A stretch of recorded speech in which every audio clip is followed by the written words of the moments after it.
გიორგი კირთაძე ბათუმის საკრებულოს ამომრჩევლის მოსყიდვაში ადანაშაულებს. ფრაქცია ნაციონალური მოძრაობა მომავალი საქართველოსთვის თავმჯდომარის თქმით ირაკლი ჩავლეიშვილის ხელმოწერილი ბრძანების თანახმად სარეზერვო ფონდიდან მოქალაქეებისთვის ერთჯერადი მატერიალური დახმარების გაცემა იგეგმება, რაც წინასაარჩევნო პიარის ნაწილია. ირაკლი ჩავლეიშვილი განმარტავს, რომ საკრებულოს 120 ბრძანების შინაარსი არა ნებისმიერი მოქალაქის, არამედ უკიდურესად შეჭირვებული ოჯახების ერთჯერად ფინანსურ დახმარებას ისახავს მიზნად.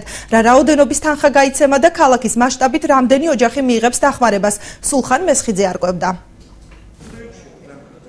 საკრებულოს 120 ბრძანების შინაარსი, რომელიც სოციალურად დაუცველ და სხვა პირთა დახმარების გაწევის შემსწავლელი კომისიის შექმნას ითვალისწინებს და რასაც ხელს ბათუმის საკრებულოს თავმჯდომარე აწერს, თავად ირაკლი ჩავლეიშვილისთვის უცნობია.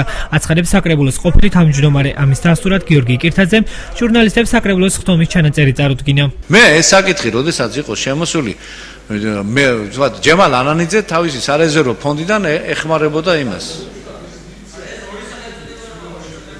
და მე ეს დოკუმენტი შევამიტანეს მე და აღმოჩნდა რომ მე ვარ ამ კომისიის თავმჯდომარე.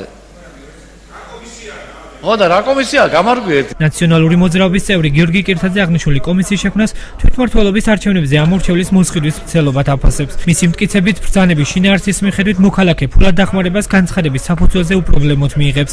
კირთაძე ვარაუდობს, რომ თანხა სარეზერვო ფონდიდან დაიხარჯება. დაწერეს ბრძანება, რომლის მიხედვითაც თქვეს, რომ თითქმის მთელ ბათუმს ისინი უზრუნველყოფენ ერთჯერადი ფინანსური დახმარებით. რო არ ჩამოთვალო, შეგიძლია თქვენ თვითონაც ნახოთ, აქ ლაპარაკი არის თითქმის მთელ ბათუმზე. ანუ თითქმის ყველა ბათუმელს შეუძლია მოვიდეს, დაწეროს განცხადება და მიიღოს ერთჯერადი მატერიალური დახმარება. მიიღოს ფული თვითმმართველობის ბიუჯეტიდან ყოველგვარი პროგრამის გარეშე.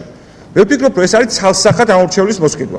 ბრალდებებს კატეგორიულად უარყოფს საკრებულოს თავმჯდომარე. ირაკლი ჩავლეიშვილის განცხადებით აღნიშნული პროგრამა გასულ წელსაც მოქმედებდა და იგი მიზნად მოქალაქეთა დახმარებას ითვალისწინებს. მისი თქმით, ფულადი დახმარება სარეიტინგო ქულების მიხედვით გაიცემა. განსაკუთრებით იმ ადამიანებისთვის გავწიეთ ეს დახმარება, ვინც მართლაც სიღარიბის ზღვარს ქვემოთაა, ძალიან დაბალი ქულები აქვთ, სიკვდილის სიცოცხლის საკითხი არის და აბა ისთვის გვინდა ეს სარეზერვო ფონდი თუ მოქალაქეებს არ დაუეხმაროთ. სოციალურად დაუცველ და სხვა პირთა მატერიალური დახმარების კომისიას განცხადებით დღეისათვის 200-მდე მოქალაქე მიმართა, საიდანაც მხოლოდ 50 აპლიკანტი დაკმაყოფილდა, აცხადებს ბათუმის მერის საფინანსო საბიუჯეტო სამსახურის უფროსი არჩილ ვანაძე. მისი განმარტებით აღნიშნული პროგრამისთვის თანხა სარეზერვო ფონდიდან დაიხარჯება. დღეისათვის ქალაქ ბათუმის მერიაში შემოსულია დაახლოებით 200-მდე განცხადება, რომელიც შეეხება სოციალურად დაუცველი პირებისათვის მატერიალური დახმარების გაწევას.